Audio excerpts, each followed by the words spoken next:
And it's a very good morning to the Gelding. Racing returns to Caulfield today, but at the Heath track. So on a Saturday, they're actually using the new track. I never thought I'd live to see the day. Um, yeah, good morning, Professor. Good morning, listeners. Yes, going to the inner track at Caulfield. Um, will be interesting to see how it goes, especially after they race there on Thursday, Professor. So, two meetings in 3 days.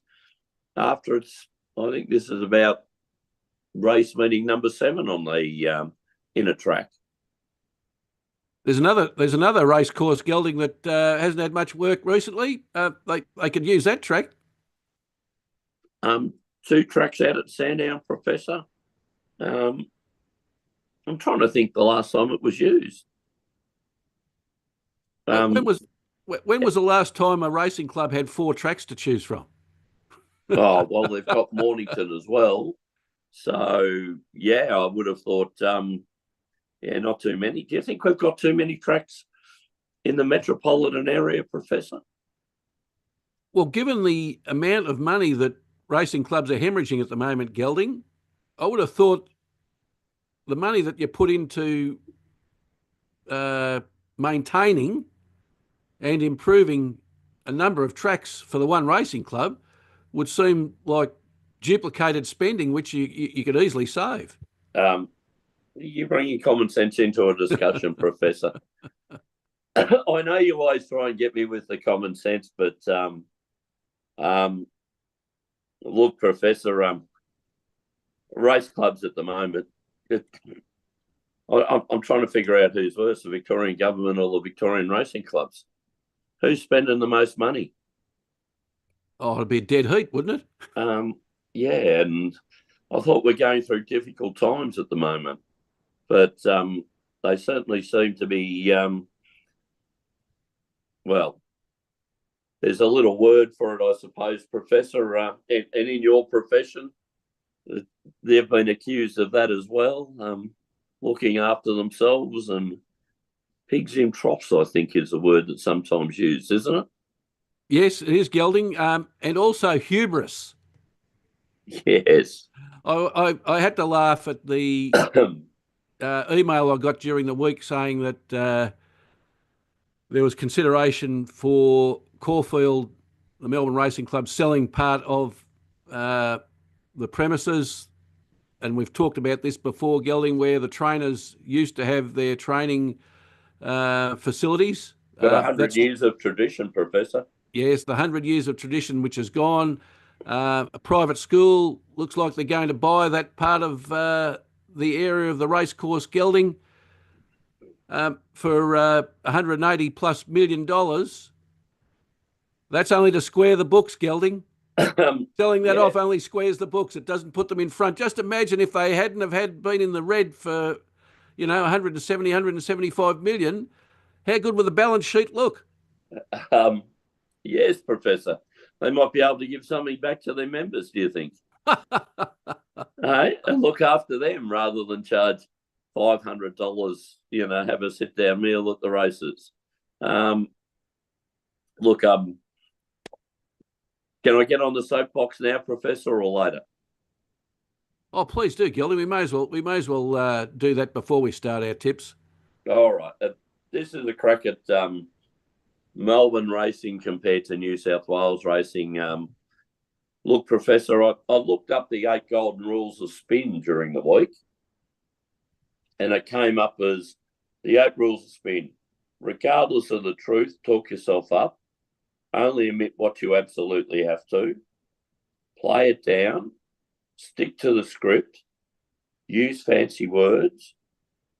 Don't let facts get in the way. Make it difficult. Take as long as possible. And ask questions, but don't answer them. Professor, during the Spring Carnival, there was a well-known TV presenter who sat on the TV for 4 days, just saying what a magnificent job the VRC is doing at the moment and how good Victorian racing is. And then you get articles in the paper this week. The VRC major reconstruction to close 40 jobs, cut as the VRC tackles its dire financial situation, having lost $70 million over 4 years. You then have the MRC, as you rightly said, Professor, a deal with a well-known school to buy 7 hectares of land with a history of Caulfield Racecourse of 100 years with the trainers has all been demolished. So they're buying the 7 hectares of Caulfield for $195 million, Professor, and that'll clear the debt of $178 million. Now, how does a club get $170 million and then say they're going to knock down their grandstand and build another one for another 200? Like, if that committee had been on board, you're $400 million in debt, Professor.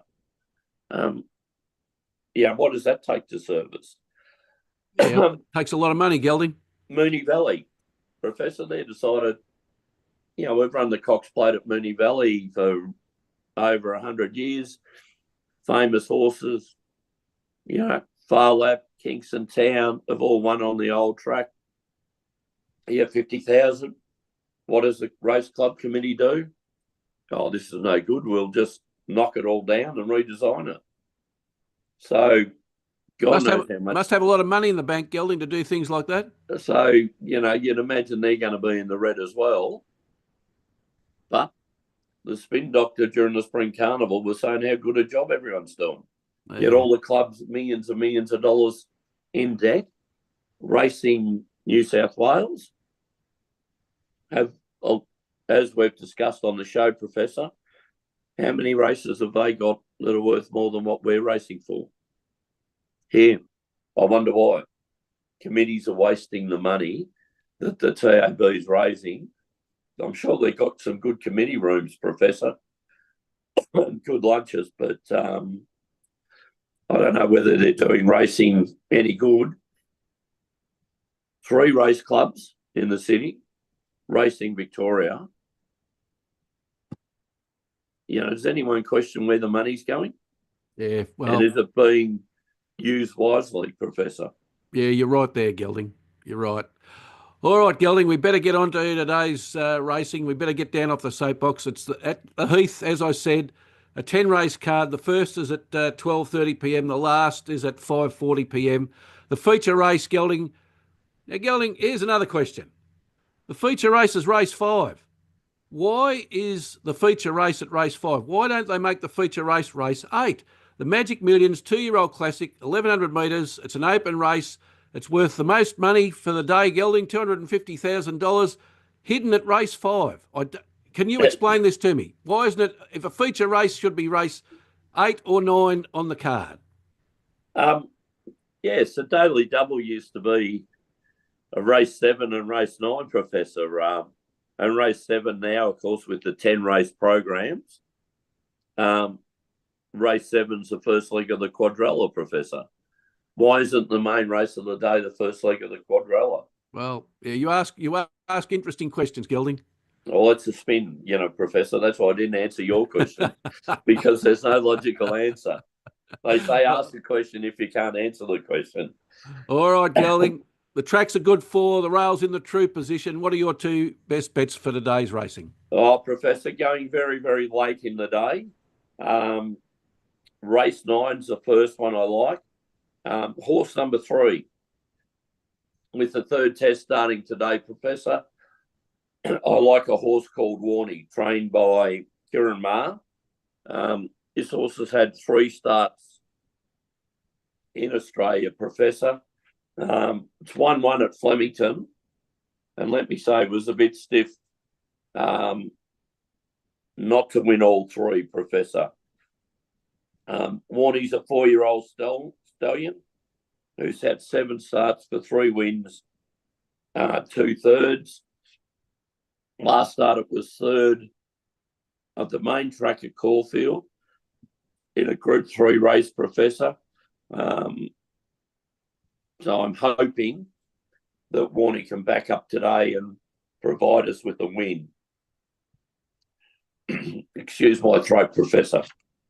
Then in race 10, I'm going horse number 7, Professor.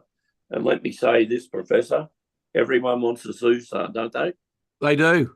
Well, we're going Zoo Sensation, which is by Zoo Star.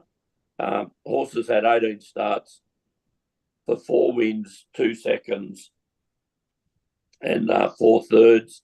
The Corsons have got the horse flying. It's going for a hat-trick of wins today, Professor.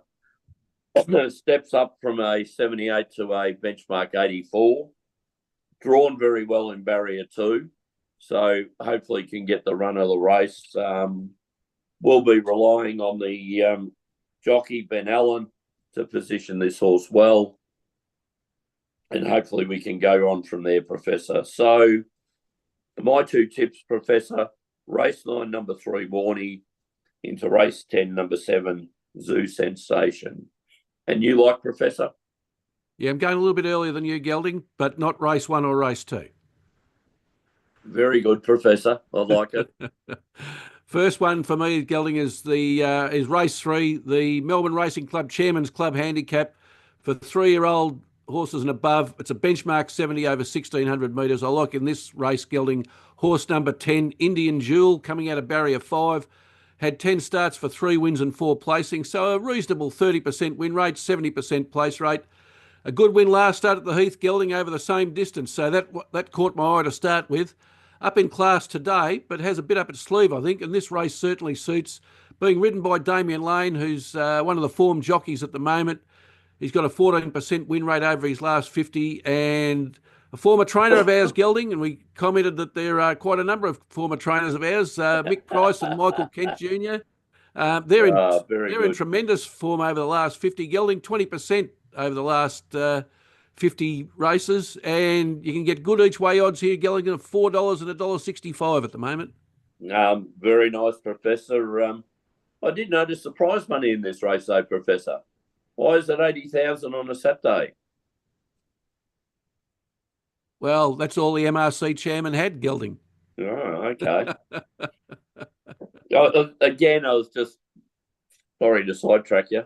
You know, our main race today, 250,000, an $80,000 race on the program. What's happening in Sydney, Gelding? Oh, there's a $2 million race, Professor. Then their 2-year-old listed race is worth 500,000. Ours is worth 250. There's a $200,000 races, Professor. So, yeah, seem to have us well and truly covered. I think so, Gelding. All right, my second selection's in race 6, the Magic Millions 3 and 4-year-old classic. It's for horses 3 and 4 years old. It's an open race, Gelding, over 1,200 metres. I like in this one, horse number 7, Yes Lulu, coming out of barrier 6. I thought you'd like the name of that horse, Gelding. I was going to say, do you know a Lulu, Professor? No, but remember the Smarties, they buy some for Lulu. Buy some for Lulu. Beautiful. Right. All right, Gelding, it's had 6 starts for 1 win and 3 placings, so a 17% win rate, 67% place rate. Kieran Maher trained horse. He's been starting her in listed races and Group 3, Gelding, so clearly the trainer thinks that there's something there because, as you and I well know in horse racing, trainers don't usually do that overstepping if they don't think the horse has got some ability. Yeah. It looked good at its last start at the Heath, Gelding, and can take that form into today's race, I think. Declan Bates is riding. As I said, Kieran Maher, one of the better trainers in Melbourne at the present time. Great East Way odds here, Gelding, $7 and $2. I like it, Professor, in an 8-horse field. Exactly right, Gelding. So yeah. I think that represents great value for punters. So my 2 today, race 3, horse 10, Indian Jewel, and race 6, horse 7, Yes Lulu. Now we turn to the very successful Professor's Parlay, Gelding. Another result, Professor? Yes, another result. Ferrari. Yes, ran second. Oh, a bit stiff not to win too. I thought it was very stiff not to win. The Eagles beat the Panthers. The Vikings beat the Falcons. So we collected our $10.75 for the Professor's Place Parlay. Returns, Gelding. We've had 23 returns from 51 starts. So that's an excellent strike rate of 45%. Let me tell you, Gelding, between now and the end of the year, we will finish above 40%. Even if we don't get another collect, the parlay will finish above 40% for the year. A fantastic strike rate, Professor. I know I'm starting to sound like a broken record, but anything over a third or 30% in just selecting the horse is good. Here you're also selecting 2 sports to go with it. So you're just on fire, and especially with your tips in the NFL, Professor. All right, doing very well. Yeah, I think the NFL's been a very good ground for us to make selections, hasn't it? Christmas present for GM Racing, is there? Well, we hope so, Gelding. We hope so. The agreed bet of the day for you and I, Gelding, is race 9, horse 3, Warney, for all the reasons you mentioned earlier in your summary. And let's parlay that into Baltimore Ravens to beat the New York Giants. The Baltimore Ravens haven't made many false steps this season. They've won 8 from 13. They're 5th in the AFC. They're coming off the bye. They're 3rd in the NFL, the whole NFL, for offence.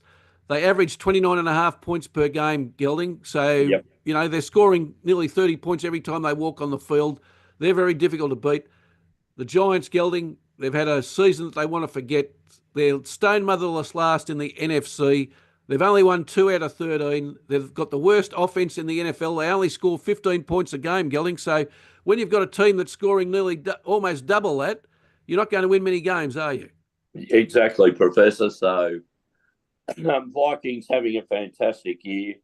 Ravens, very, very good, honest side, Professor. So I do like the tips. So hopefully we can get one just before Christmas. But yes, we'll Gelding, also have another crack next week, won't we? We will have another crack next week, Gelding. Well, the bookies don't like the Giants because they've given 15.5 points, Gelding. That's in excess of 2 converted touchdowns. So, goodness gracious, they don't think they're going to get very close at all. Baltimore would be $1.01 if they were playing at home, Gelding. Yes. They're $1.05 at the moment. So yeah, I like it, Professor. They're the away team. All right, now we're going for the home team in the next selection, Gelding, and you mentioned their name just briefly while I was talking about the Ravens. The Minnesota Vikings, they were very good to us last week. They're playing the disappointing Chicago Bears. They're in the same grouping, Gelding. Minnesota 3rd in the NFC. They've won 11 from 13. They average 26 points per game scoring. They only allow 18.5 against, Gelding. The Bears, they're 14th in the NFC. They've only won 4 games. They only average scoring 19.5. The line's 6.5, Gelding, and Minnesota playing at home are $1.29, and they had their quarterback went off last week. He scored 5 touchdowns, Gelding, so that's a pretty good score, and I think they'll do the same on Monday morning, our time. Yeah, hopefully, Professor. So the Professor's parlay this week is race 9, horse 3, Warney, into the Baltimore Ravens to beat the New York Giants, into the Minnesota Vikings to beat the Chicago Bears. So, Gelding, plenty to like there. Certainly a great lead into Christmas. Certainly, Professor. Looking forward to it. All right, Gelding. Well, that's all for us today. So until next Saturday, and that's racing, it's good luck. And good punting.